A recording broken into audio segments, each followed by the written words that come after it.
The Galactic Council convened in orbit above Jupiter, its crystalline chamber shimmering against the gas giant's swirling storms.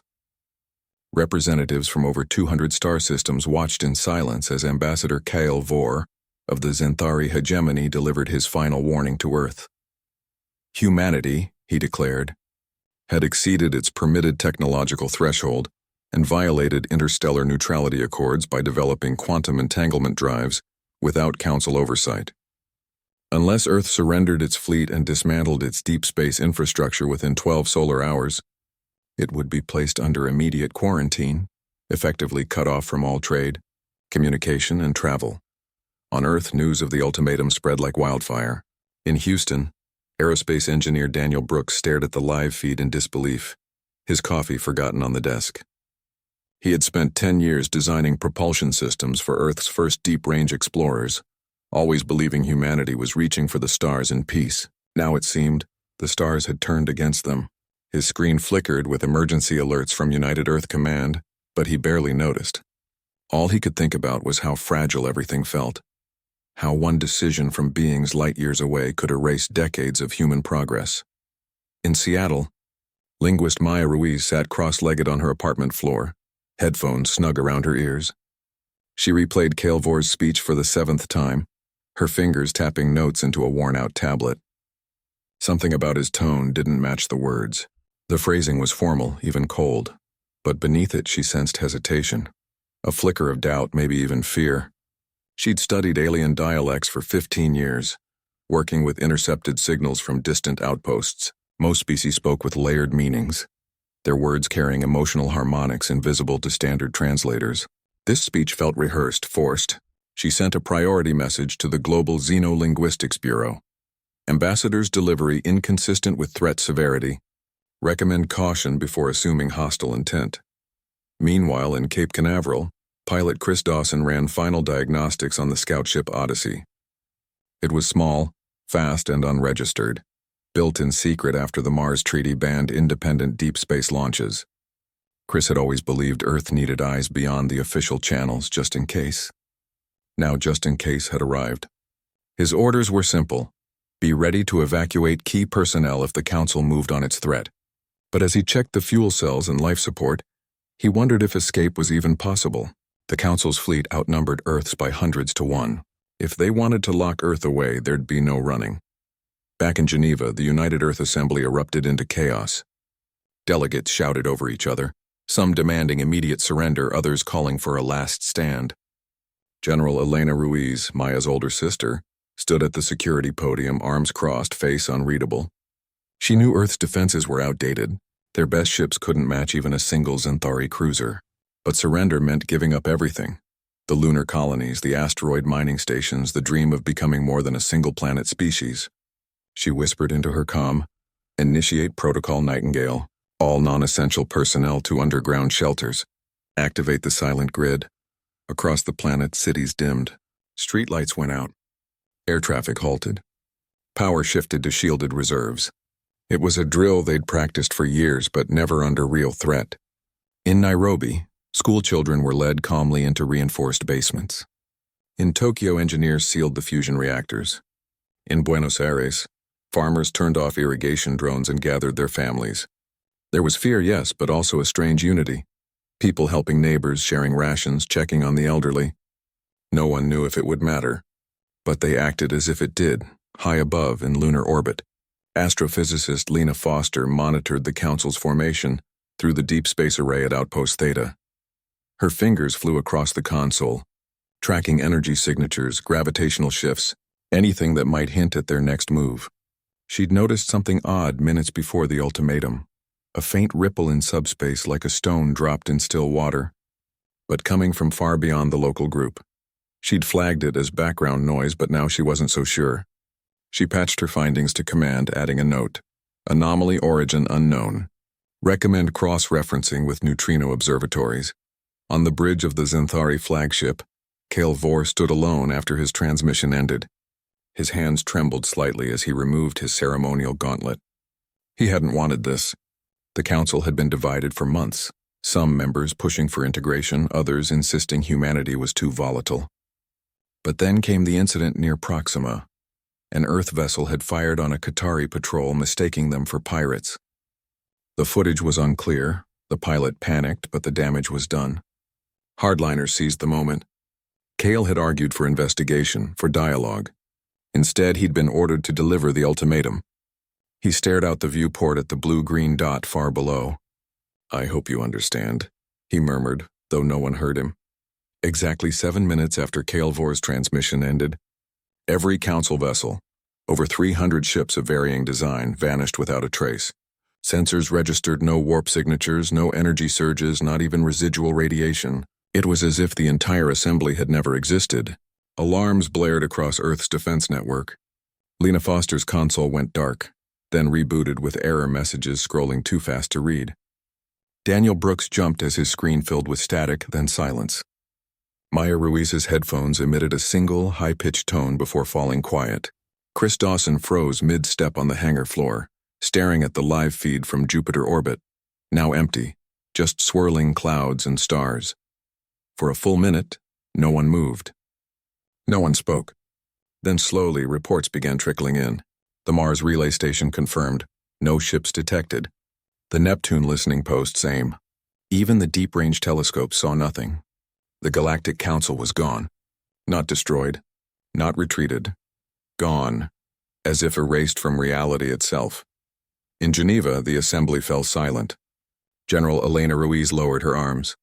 In Houston, Daniel poured cold coffee down the sink and started running simulations. What kind of technology could do this? In Seattle, Maya rewound the ambassador's speech again, listening for clues in the silence after his last word. In Cape Canaveral, Chris climbed back into the Odyssey. Not to flee, but to prepare for something far stranger than war. No one knew what had happened. But one thing was clear, Earth was alone again. Only this time the silence wasn't empty. It was waiting. Panic gave way to stunned silence. Earth's defense networks went on high alert. But with no enemy in sight, confusion reigned. The United Earth Command scrambled to assess the situation, deploying long-range probes to the Jupiter coordinates. None returned. Communications from Allied outposts near Proxima and Tau Ceti also ceased abruptly. It wasn't just the Council that had disappeared. It was as if every known extraterrestrial presence in human-observed space had blinked out of existence. In Houston, Daniel Brooks sat in a dimly lit operations room, surrounded by engineers who hadn't slept in 30 hours. They replayed the last moments of the Council feed over and over. No explosion, no distortion, just sudden total absence. Daniel rubbed his eyes and muttered, "It's like they were never there." A junior tech handed him a datapad showing energy readings from every major observatory, all flatlined at the exact same nanosecond. Not even a whisper, Daniel said. He knew physics. Things didn't just vanish. Mass energy information, they had to go somewhere, but this broke every rule. In Seattle, Maya Ruiz walked through empty streets. The city had quieted after the initial chaos. People stayed indoors, watching the skies, waiting for answers that never came. She carried a small recorder capturing ambient sounds, the wind, distant sirens, a child humming through an open window. She believed language wasn't just words. It was rhythm, silence, the space between breaths. If something had taken the Council, maybe it spoke in patterns humans hadn't learned to hear yet. Back in her apartment, she compared the timing of the disappearance with ancient human myths. Stories of gods vanishing, cities swallowed by mist, entire armies lost in fog. The parallels were unsettling. On the moon at Outpost Theta, Lena Foster stood before a wall of dead screens. Her anomaly, the ripple she'd detected before the ultimatum, now seemed like a warning. She'd spent the night cross-referencing every deep space sensor, from neutrino detectors in Antarctica to gravitational wave observatories in orbit. All pointed to the same origin, a point far beyond the Virgo cluster, an intergalactic void where nothing should be. She typed a message to command, "Event not local. Sources external. Recommend immediate reconnaissance." She knew they'd say it was too risky, but waiting felt riskier. In Cape Canaveral, Chris Dawson suited up. The Odyssey was ready. Its stealth coating absorbed radar and light. Its drive left no ion trail. It was built for exactly this kind of ghost mission. He'd argued for hours with command, insisting someone had to go see what happened. "We can't just sit here wondering if we're next," he'd said. Finally, they agreed. but only if he took a science officer and a linguist. He didn't argue. He knew who to ask.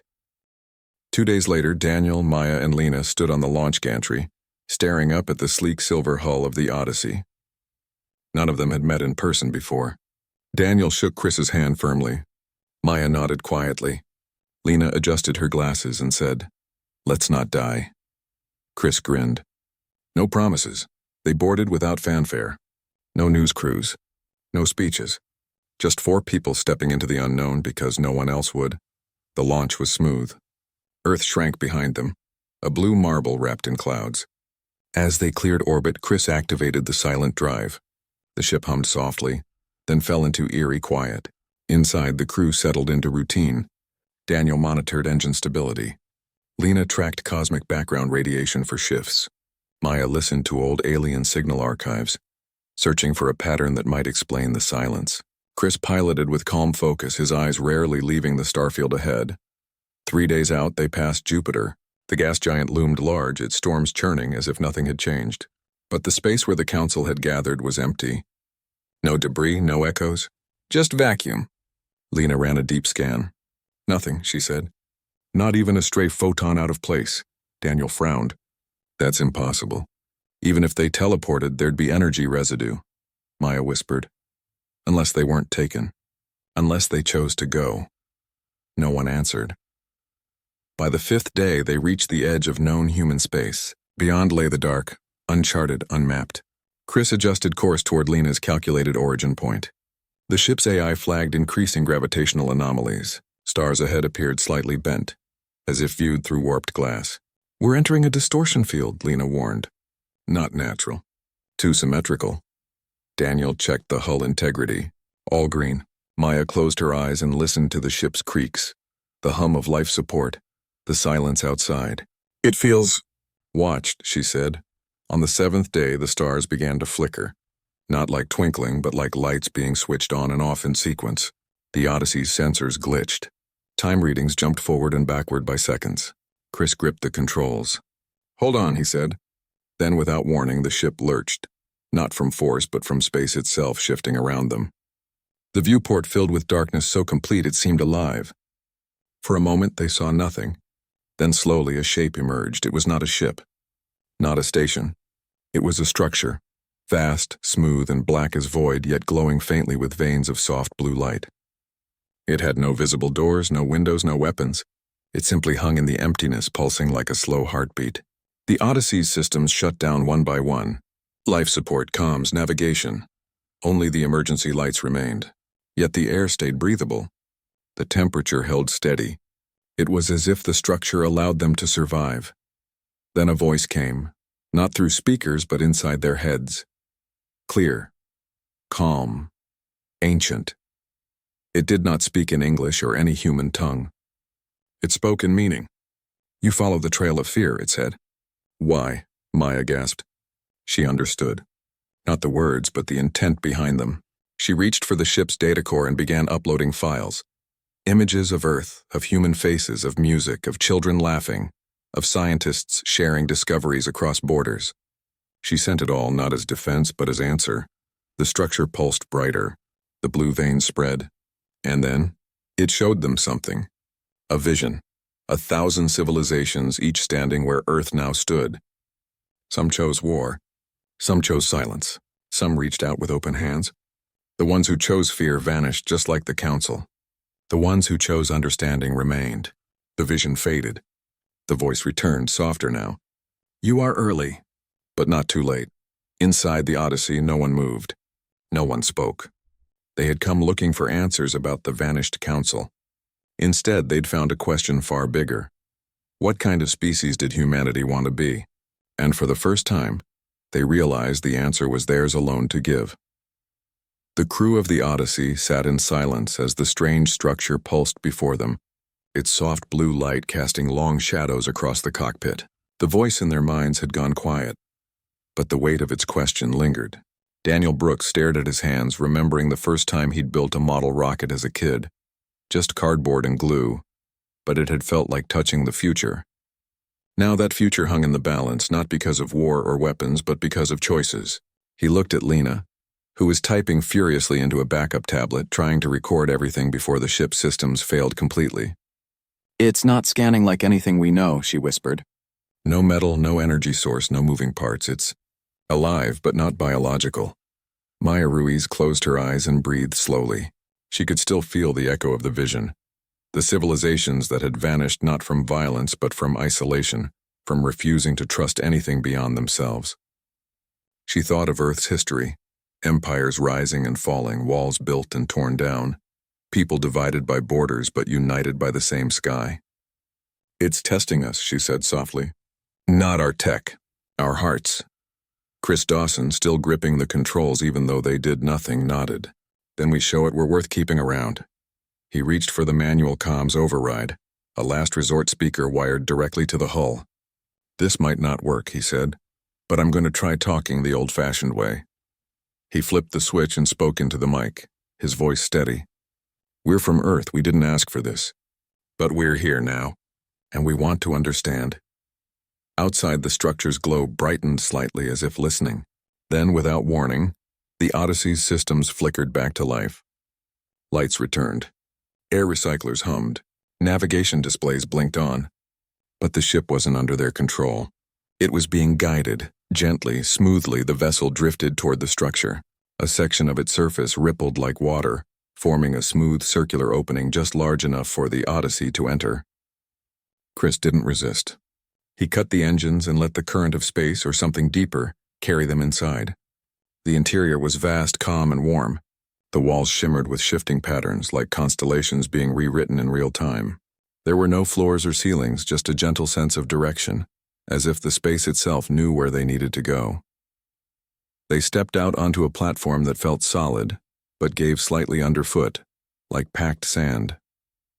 The air smelled clean, like rain on stone. The voice returned, not as words, but as shared understanding. "You have seen the path of silence," it said. "Now see the path of connection." Around them, images formed in the air, not projections but memories made visible. They saw a species with 6 arms building schools on a dozen worlds, teaching their young to listen before speaking.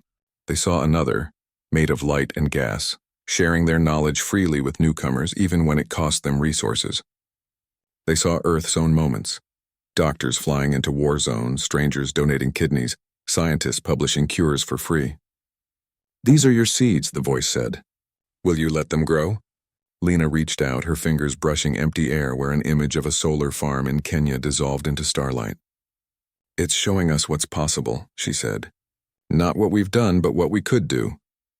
Daniel thought of the quantum drive he'd helped design, not for weapons, but to reach distant stars and learn from them. He'd always believed exploration was humanity's best instinct. Now, standing in this impossible place, he wondered if that instinct was enough.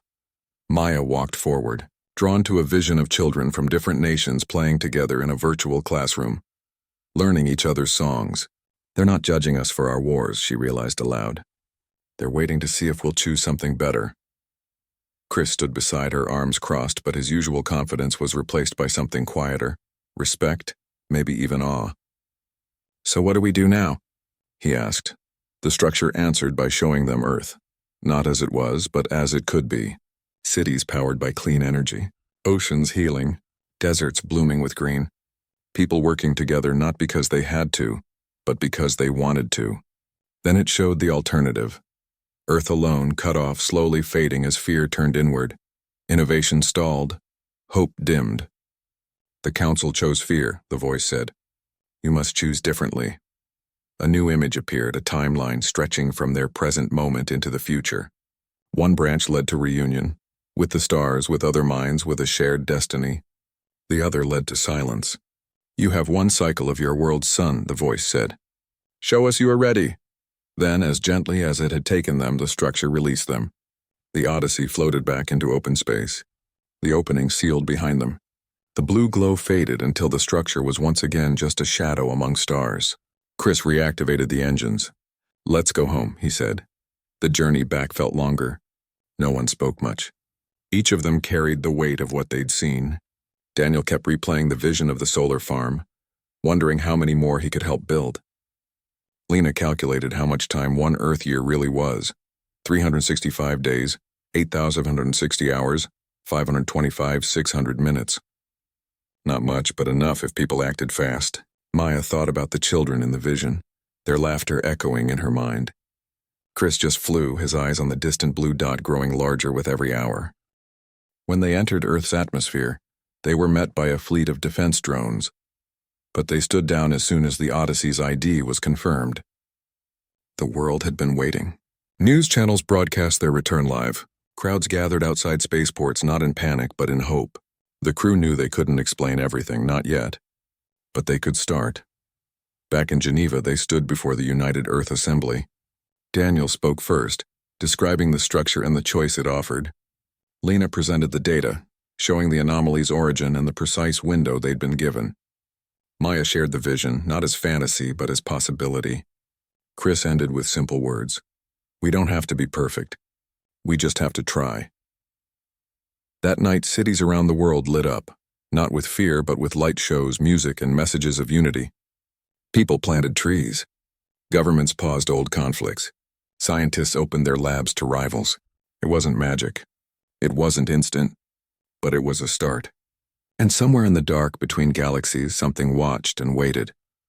The world changed slowly at first, like a river turning after a storm.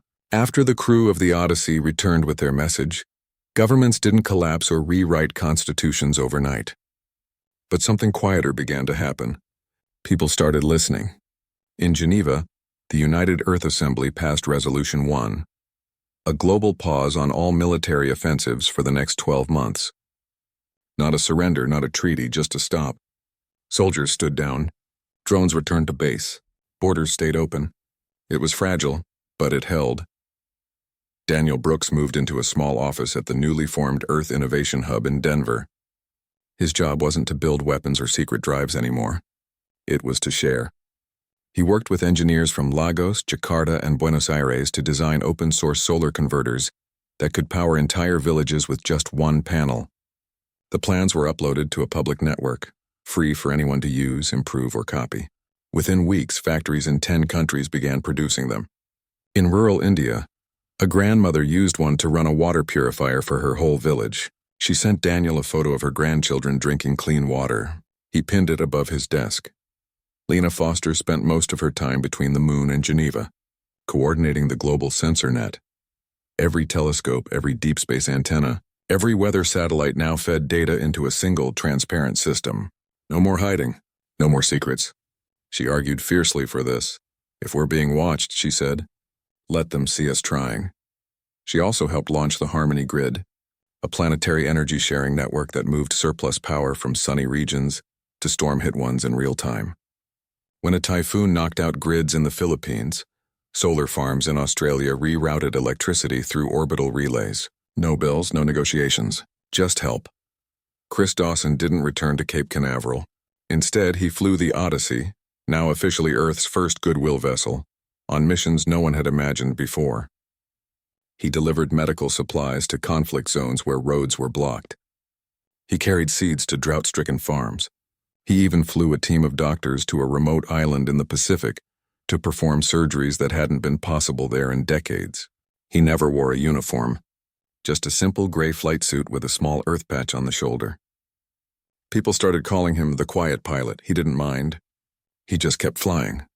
Maya Ruiz traveled the least but reached the most. From her home in Seattle, she led the Open Mind Initiative, a global education program that connected classrooms across continents. Children in Nairobi learned Mandarin from students in Shanghai. Kids in Oslo studied astronomy with peers in Santiago. Every lesson included a segment on empathy, on listening, on asking why before reacting. She also worked with artists, musicians, and writers to create a shared cultural archive. Songs, stories, dances from every corner of Earth, all translated and shared freely. One night, a choir in Reykjavik sang a lullaby from Botswana, and millions watched it online, crying without knowing why. Not everything was easy. Old habits didn't vanish. In some places, leaders resisted. This is weakness, one general muttered on a leaked call. They'll see us as soft.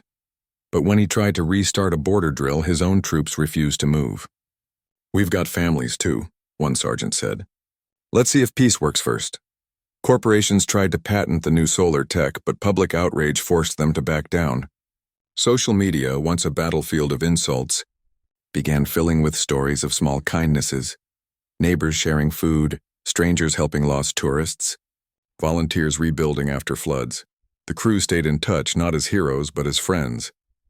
Every Sunday they met in a virtual room. Daniel with coffee, Lena with star charts, Chris with grease on his hands from ship repairs, Maya with a new folk song playing softly in the background. They shared updates, worries, small victories. The water project in Peru is working, Daniel would say. The kids in Jakarta built a robot that plants trees, Maya would reply. They never talked about the structure or the voice. They didn't need to. It was in everything they did. As the months passed, Earth began to feel different. Not perfect, there were still arguments, still mistakes, but there was a new rhythm, a shared effort. Cities planted vertical gardens on old office buildings. Schools taught conflict resolution alongside math. Factories switched to zero-waste production. Even entertainment changed. Movies showed cooperation, not just conquest. A popular show followed a team of scientists from rival nations, solving climate puzzles together. It became the most watched series in history. Back at Outpost Theta, Lena noticed something strange. The anomaly, the ripple from deep space, had stopped. The void was quiet again. But this time the silence felt peaceful, not threatening. She wondered if the Arbiter was still watching, or if it had already made its decision. She didn't know. All she could do was keep building, keep sharing, keep hoping. One evening, as Chris landed the Odyssey in Nairobi after delivering vaccine drones, a little girl ran up to him holding a drawing. It showed a silver ship flying over green fields with people waving from below. At the top, in careful letters, it read, "Thank you for seeing us." Chris knelt, took the drawing and tucked it into his flight log. He didn't say much. He just smiled and ruffled her hair. In Geneva, the assembly met every week, not to debate power but to coordinate aid. When an earthquake hit Chile, aid arrived before the dust settled. Not from one nation, but from dozens working as one. Reporters asked Elena Ruiz, now head of global coordination, how it was possible. She looked tired but calm. "We stopped asking who owns the problem," she said. "We just asked how to fix it." The year moved faster than anyone expected. Seasons changed. Crops grew. Children learned. And through it all, Earth held its breath, not in fear but in quiet determination. They knew the clock was ticking. They knew the eyes of something ancient were upon them. But they also knew something else. They weren't doing this for approval. They were doing it because it was right, and in that simple truth they found their strength. 1 year to the minute after the Galactic Council vanished, the sky above Earth changed. It began at dawn over the Pacific, where fishermen saw the stars shimmer like ripples on water. Then across every time zone, people looked up and saw it. A soft golden light spreading across the heavens, not blinding, not threatening, but warm, like sunrise after a long night. There were no ships, no weapons, no voices, just light, wrapping the planet in a gentle glow that made the air hum with quiet energy. In Denver, Daniel Brooks stood on the roof of the Innovation Hub, his hand resting on a solar converter that now powered 3 city blocks. He didn't speak. He just watched as the light touched the panels, making them glow faintly blue. Around him, people gathered, not in panic but in stillness. A child pointed. An old man removed his hat. No one ran. No one shouted. They simply stood together, under a sky that felt like it was breathing with them. In Seattle, Maya Ruiz sat on her porch with a cup of tea, listening. The birds had gone quiet. The wind had stilled. Even the city's usual hum faded into silence. Then softly music began, not from speakers but from the air itself. It was a melody made of human voices, animal calls, ocean waves, and distant stars, woven together into something ancient and new. She recognized fragments, a lullaby from Ghana, a flute song from the Andes, the laughter of children in her own neighborhood. The Arbiter wasn't speaking. It was singing back. On the moon, Lena Foster stood alone in the observation dome of Outpost Theta.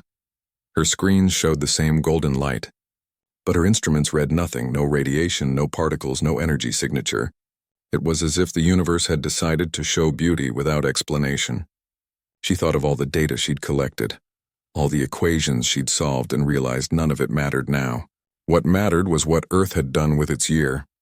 She whispered, "We tried," and the light seemed to pulse in answer. In Nairobi, Chris Dawson stood beside the Odyssey, its hull still dusty from its last mission.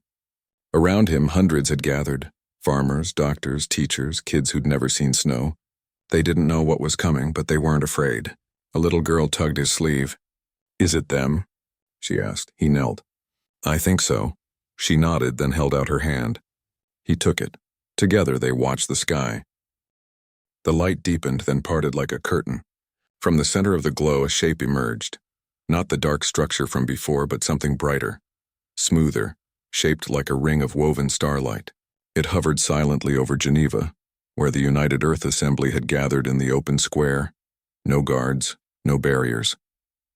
General Elena Ruiz stood at the front, not in uniform, but in simple clothes, her arms at her sides. She didn't command. She waited. Then the voice returned, not in their heads this time, but in the air, clear and calm, speaking in every language at once. "You have walked the path," it said. "Not perfectly, but with open hands. You have chosen connection over control, care over conquest. The silence is lifted." A wave of warmth passed over the planet. In that moment, every screen on Earth lit up with the same image. A map of the galaxy dotted with thousands of points of light. Each one pulsed gently like a heartbeat. A message appeared beneath it. "Welcome home," people wept. Not from fear, but from relief. From the sudden, overwhelming sense that they were not alone and never had been. The Arbiter hadn't come to judge. It had come to invite. Over the next weeks, the changes unfolded gently. The golden ring remained in orbit, not as a ruler, but as a guide. It shared knowledge, clean energy designs older than stars, medical techniques that healed without scars, ways to grow food in barren soil. But it gave nothing Earth hadn't already shown it deserved. Every gift came with a question. How will you share this? And Earth answered again and again by sharing. The first interstellar embassy was built on Mars, not by one nation but by all. Workers from every continent laid its foundation stones together. Daniel helped design its power core, using the open-source principles he'd championed all year. Lena oversaw its deep space communications array, ensuring every signal sent was transparent and inclusive. Chris flew the first diplomatic shuttle to its landing pad, with Maya beside him, ready to translate not just words, but intentions. Inside the embassy, humans met beings for the first time, not as subjects or threats, but as equals. Some had wings, some had skin like stone, some spoke in colors, but they all carried the same look in their eyes: curiosity, respect, and a little wonder. Maya learned their greetings. Chris shared Earth music. Daniel showed them how to build a solar panel from scrap. Lena asked about their stars, and they listened. Back on Earth, life didn't stop. Farmers still tilled fields. Teachers still taught. Children still played. But now, they did it knowing they were part of something vast and kind. Schools added galactic history to their lessons. Artists painted skies filled with new constellations. Engineers dreamed of ships that would carry not soldiers but students, healers, and storytellers. The Galactic Council remained in stasis, still waiting. The Arbiter explained that their exile would last until they too chose a different path. "Change is possible for all," it said, "even those who have forgotten how to hope." Years later, when asked how humanity earned its place among the stars, the crew of the Odyssey never spoke of technology or bravery. Daniel would say, "We chose to help each other." Lena would add, "We stopped hiding." Chris would grin and say, "We just kept flying." And Maya would smile softly and say, "We listened." And in the end, that was enough.